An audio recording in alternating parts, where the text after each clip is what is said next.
what is this notion of ambiguity and Merleau-Ponty thought? And please, Jeff, if you could comment afterwards. Yeah, I mean, it's a question that follows nicely from this discussion about the relationship of philosophy and science. So, I mean, maybe one way to come at it is to think about some of the examples of ambiguity that Merleau-Ponty himself starts from in places like phenomenology of perception. So to take something like an ambiguous figure in Gestalt psychology.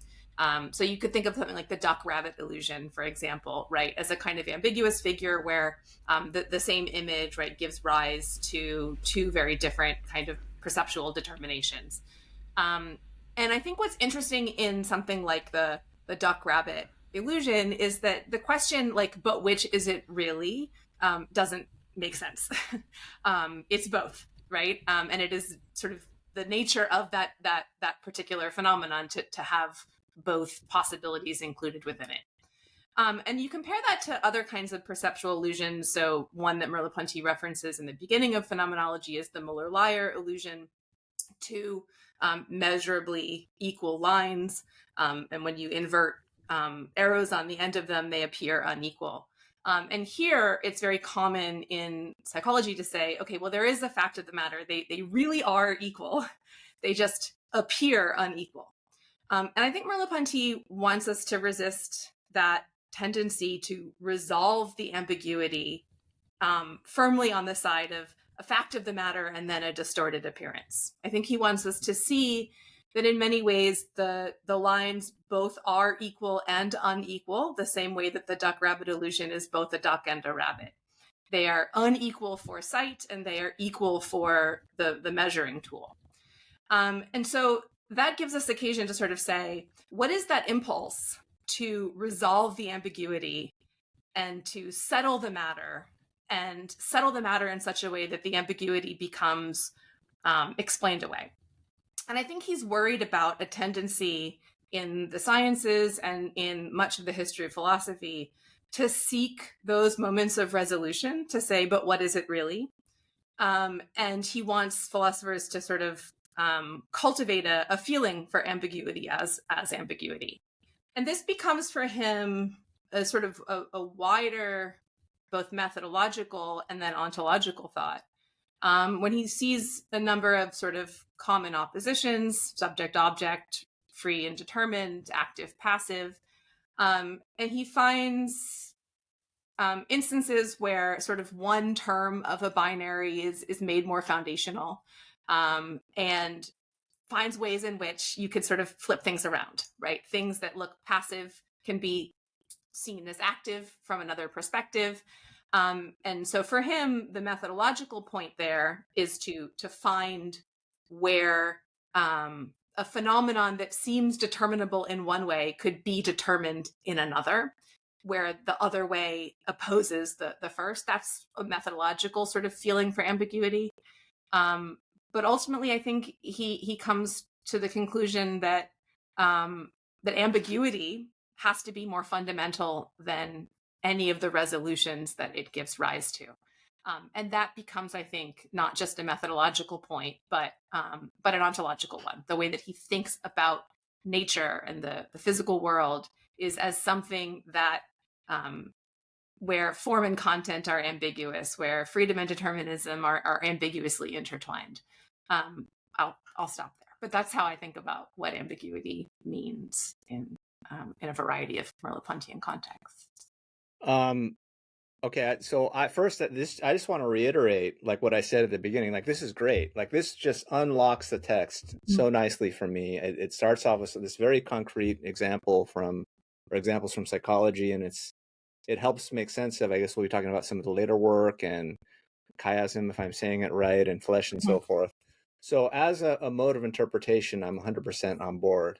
In terms of, since I think the way I approach things is a bit of, I don't know if Merleau-Ponty has a lot of targets in mind, but I'm probably among them ultimately. I do think, I'll put a little pressure on this.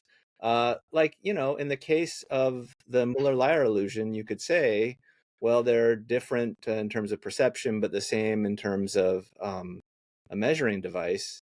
and you've now got a kind of theory, right? You've laid out. Or the duck, the duck rabbit, you could see it as a duck, you could see it as a rabbit, you can gather statistics, you could prime to see duck more than rabbit, and we could learn a lot by empirical investigation and then write it all down. And it's like, well, here's our theory of the duck rabbit illusion in humans or in some population of animals. And, we see this all through Husserl. I mean, his background's in, calculus and these giant possibility spaces and like the calculus of variation. And you've got this huge manifold of all these possibilities. And you find the one that minimizes a function or something. It's a complicated thing with lots of ambiguity in it, in the sense of lots of different ways it could be.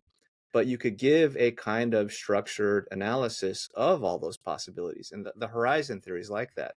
I think, Husserl and Merleau-Ponty, I mean, Merleau-Ponty is writing before all these debates, right? He's not clearly like Husserl is wrong in any of this. I think he's just, and this is now maybe a more compatibilist line. You could see that as ambiguity, I think productively. I do like that. Or you could see it as here's a complicated structure of possibilities that we can work out. Now, having said all that, I still want to say, like as a footnote, it's important that, like, not for Husserl to get the type of Husserlian, not for me, I guess, to get too confident and say, and that's it, that's all, folks. I do, again, think this destabilizing is important. And if I could add one footnote, Rahul, you mentioned oftentimes we have ideological prejudices. We can't do this thing of just describing things exactly as they are. And I recently read Adorno's Against Epistemology, which is basically a book-length attack on Husserl, where he's making this point. So Hegel's going to come in here again, and it's like you say you're describing things just as they are. I'm sorry, this is a slight digression, but you say you're describing things just as they are, but you've got all kinds of stuff in your head even when you say you're doing that. I think that's true too, and this is the reason I bring it up, because that's another case where I'm being kind of self-critical here. It's like, we could put together our stable theories. I think that's helpful. It's nice to have a textbook explanation of the Muller-Lyer illusion and what's known about it, but I think we ought to keep the Merleau-Pontys and the Adornos around, keeping pressure on it. And we're never going to do a pure phenomenological reduction. We're always going to have some ideology, but we could do our best, gather a lot of evidence, and kind of come to sort of the best conversion account we can. I promise this will be the only interruption. In the past few years, I truly have cherished connecting with all you listeners of this podcast, whether through email, video calls, or simply the comments. And I'd hate to lose this fledgling community we've built around our shared love for philosophy and science, and so I'm kindly asking you to consider subscribing to this podcast on Substack. Let's cut the BS. In our techno-feudalist times, no platform is perfect, and at the end of the day, these companies own us. However, if I may naively be hopeful, Substack at least allows me to export email addresses for me to keep connected with you all if one of these platforms decides to kick me off for some reason, which, as we're well aware, they've done in the past with no explanation. In fact, this almost happened to me recently. So please, let's stay connected through Substack, and if all else fails, at least the good old SMT protocol. That is a nerdy joke for you programmers out there. Hegel always, seeps in his head from somewhere. He can never get rid of Hegel. He's all over Merleau-Ponty. Yeah, that's right. The dissertation, you said, right. Yeah. I mean, and so that sort of generation of phenomenologists, I mean, they got their Heidegger through, Kojev, which is really just Hegel. They got Hegel through Kojev, which is the sort of Heidegger Hegel, and it's the other way. They got their Hegel through Kojev, which is a Heideggerian Hegel and a very particular kind of one, and the Hegelian kind of moves show up, and structure behavior has got Hegelian moves all over it, and yeah. Yeah, I mean, I've spoken to a lot of Hegelians on this podcast, and a lot of them are, in fact, I wouldn't say critical, but they say that Kojev was a brilliant philosopher in his own right, but his reading of Hegel, they claim, is quite they went wrong with it. Yeah, idiosyncratic kind of Hegel, and that's why a lot of these phenomenologists also were almost opposing Hegel against Hegel in his kind of this big systematic thinking.